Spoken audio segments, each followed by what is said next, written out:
NASA की देखरेख में क्रू 10 मिशन जिसको लॉन्च किया गया। नासा के वैज्ञानिक लगातार इस मिशन की मॉनिटरिंग कर रहे हैं। स्पेस एक्स के कंट्रोल रूम से मिशन पर पल पल की नजर रखी जा रही, क्योंकि बहुत क्रूशियल है ये। जिस तरह से सुनीता विलियम्स और बुच विल्मोर की वापसी बार बार टली है, अब जाकर जब इसे तमाम तकनीकी दिक्कतों को दुरुस्त करने के बाद लॉन्च किया गया है, तो नासा और स्पेस एक्स दोनों के लिए यह साख का सवाल भी और बहुत अहम हो जाता है दोनों अंतरिक्ष यात्री की वापसी के लिए।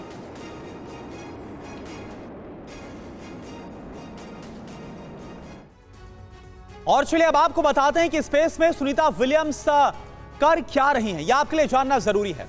आखिर 283 दिनों से उनका समय कैसे वहां पर कट रहा है, यह भी आप समझिए। दरअसल अलग अलग तरह की रिसर्च कर रही है सुनीता विलियम्स।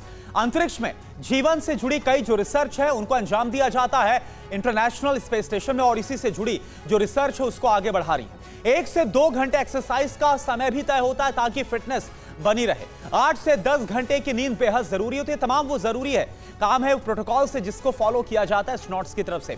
वीडियो कॉलिंग के जरिए घर वालों से बात भी करती है सुनीता। स्पेस स्टेशन पर 6 बेडरूम से ज्यादा की जगह है बाकायदा। आईएसएस में 6 स्लीपिंग क्वार्टर्स हैं, 2 बाथरूम है और 1 जिम है।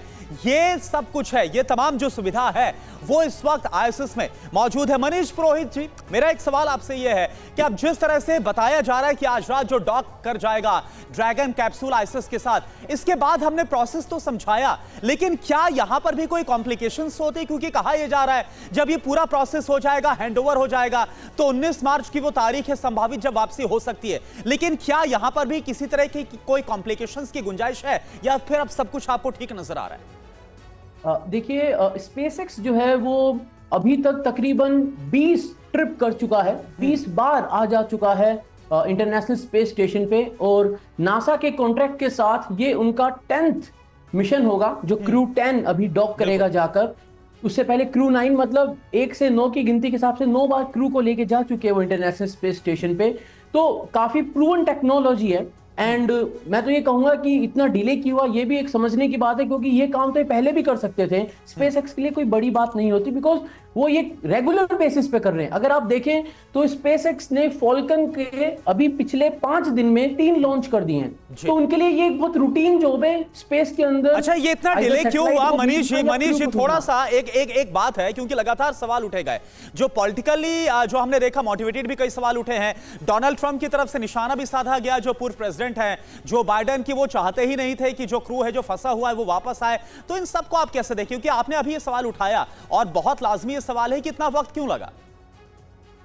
देखिए, एक्चुअली ये सारी बात नहीं होती, लेकिन जैसे ही एक प्रेस कॉन्फ्रेंस हुई थी जहां पर बुच विल्मोर और सुनीता विलियम्स इंटरेक्ट कर रहे थे, तो वहां पर बुच विल्मोर ने कहीं ना कहीं हिंट भी दिया इस बात का कि मतलब इनडायरेक्टली उन्होंने कुछ ऐसा ही बताने की कोशिश की कि शायद ये जो कुछ अब हो रहा है ये पहले भी हो सकता था, इतना डिले होने की जरूरत नहीं थी। देखिए, ये हमें पता कि कुछ एस्ट्रोनॉट्स जो है उनका व्हीकल वापस आ चुका है, अब वो डिपेंडेंट है दूसरे व्हीकल पे जो उनको लेके आएगा।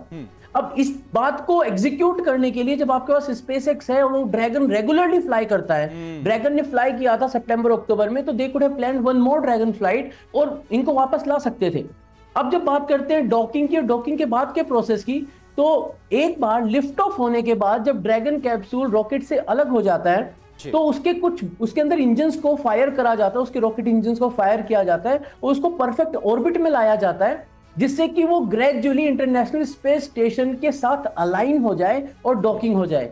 यह जो पूरा प्रोसेस है ये यूजुअली 8 से 9 घंटे और ज्यादा 28 घंटे तक ले सकता है। तो अभी आज जो हमारा लॉन्च हुआ है इसको 28.5 घंटे लगेंगे डॉक होने में।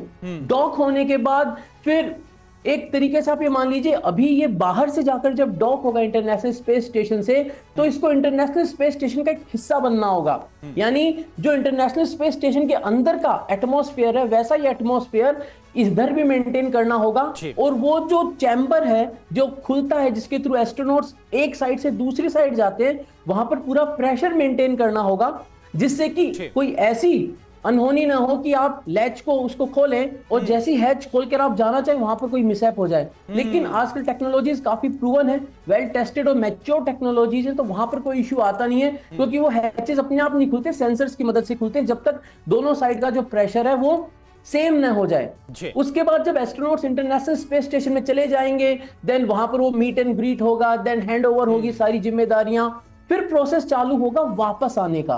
वापस आने के प्रोसेस में एस्ट्रोनॉट्स अपने स्पेस सूट के अंदर पूरा फिट इन होंगे, देन वो क्रू मॉड्यूल जो है 9 का ड्रैगन जो है, क्रू 9 का ड्रैगन मॉड्यूल जो है उसके अंदर आ जाएंगे। फिर प्रोसेस चालू होगा सेपरेट करने का। यह प्रोसेस भी घंटों ले लेता है। ये ऐसा नहीं है कि आप बस अपने व्हीकल में बैठे और जैसे अपन कार में बैठे चाबी लगाई, गाड़ी चलाई और निकल दी, ऐसा नहीं होता। ये ग्रेजुअल प्रोसेस है जहां पर अब मुझे उस व्हीकल को जो इंटरनेशनल स्पेस स्टेशन का एक हिस्सा बन गया है, मुझे उसको अलग करना है। तो वहां पर भी सारे स्टेप बाय स्टेप प्रिकॉशंस रखने पड़ते हैं। वो अलग होगा, अलग होने के भी तकरीबन, यानी कि बहुत ही बारीकी के साथ जो प्रोसेस है पूरा डॉकिंग का और उसके बाद वहां से निकलने का, ये पूरा किया जाता है, हैंडओवर होता है और उसके बाद ही वापसी सुनिश्चित हो पाती है।